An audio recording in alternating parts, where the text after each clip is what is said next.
2039. Kali ini saya akan membahas mengenai konsep dasar manajemen audit.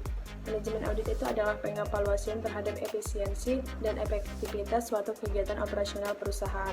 Audit manajemen ini dirancang untuk mengaudit kegiatan atau aktivitas program yang diselenggarakan dan sebagian entitas yang bisa diaudit untuk menilai apakah sumber daya dan dana yang telah digunakan secara efisien serta apakah tujuan dari program dan aktivitas yang telah direncanakan sudah dapat tercapai dan sesuai dengan kebijakan dan ketentuan dalam suatu perusahaan tersebut. Dalam audit manajemen itu seorang auditor wajib memahami fungsi dari manajemennya, yaitu ada 4, POAC, Planning, Organizing, Executing, dan Controlling. Seperti yang kita ketahui bahwasanya planning adalah merencanakan hal ini perusahaan dapat melakukan seperti menentukan tujuan organisasi, menyusun strategi, kemudian menentukan sumber daya yang dibutuhkan dalam suatu perusahaan.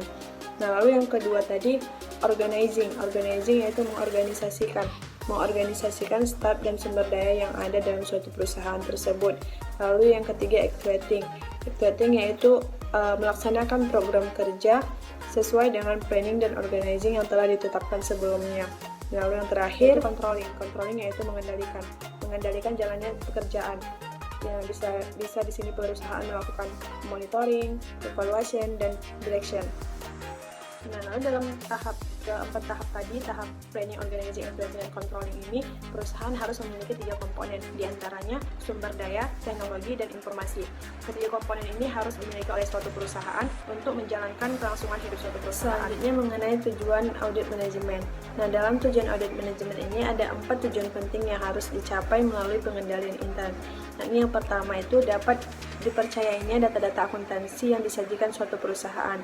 Dalam hal ini, yang disajikan itu sesuai dengan standar akuntansi keuangan yang berlaku. Lalu yang kedua, terjaganya keamanan aset yang dimiliki suatu perusahaan. Yang ketiga itu berjalannya operasi secara efisien.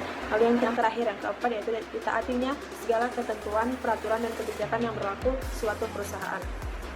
Nah, baiklah, selanjutnya yaitu pembahasan mengenai hubungan dan fungsi dalam audit manajemen. Sebelum masuk ke pembahasan hubungan dan fungsi dalam audit manajemen, kita akan membahas mengenai teori keagenan. Teori keagenan ini yaitu menjelaskan hubungan yang terjadi antara pihak manajemen perusahaan selaku agen dengan pemilik perusahaan selaku prinsipal. Menurut Jensen dan Smith pada tahun 1984, konsep ini menjelaskan hubungan kontraktual antara prinsipal dan agen. Pihak prinsipal itu adalah pihak yang memberikan kewenangan kepada agen untuk melakukan semua kegiatan atas nama prinsipal dalam kapasitasnya sebagai pengambil keputusan. Nah, kemudian dalam melakukan audit ada 3 pihak yang terlibat di dalamnya. Nah, ketiga pihak tersebut yaitu ada auditor, di mana auditor ini adalah pihak yang memiliki kompetensi untuk mengaudit. Yang kedua ada auditi, pihak yang menjadi objek audit, bisa berupa laporan, proses, hasil kerja, dan sebagainya. Lalu yang ketiga itu stakeholder, pihak yang berkepentingan terhadap hasil audit, biasanya diwakili oleh dewan komisaris dan pemegang saham. Nah, kemudian hubungan antara ketiga pihak ini memunculkan fungsi penting dalam audit, yaitu hubungan antara pihak satu dan pihak kedua ini memunculkan fungsi audit, hubungan antara pihak 2 dan pihak 3 ini memunculkan fungsi pertanggungjawaban, hubungan antara pihak 1 dan pihak 3 memunculkan fungsi pengesahan. Nah, sekarang kita lihat di struktur organisasi PT 3 Pilar Sejahtera Food Tbk. Nah, di sini untuk pihak pertamanya itu ada internal audit, kemudian pihak keduanya itu board of director sampai ke bawah, lalu yang ketiga itu pihak board of commissioner. Untuk penjelasannya, di sini auditor atau internal audit sebagai pihak pertama melakukan audit terhadap pertanggungjawaban pihak kedua, board of director, pada pihak ketiga, board of commissioner, dan memberikan pengesahan hasil auditnya untuk pihak ketiga, untuk board of commissioner. Auditi sebagai entitas yang mempertanggungjawabkan kinerjanya kepada pihak ketiga adalah pihak yang diaudit oleh pihak pertama.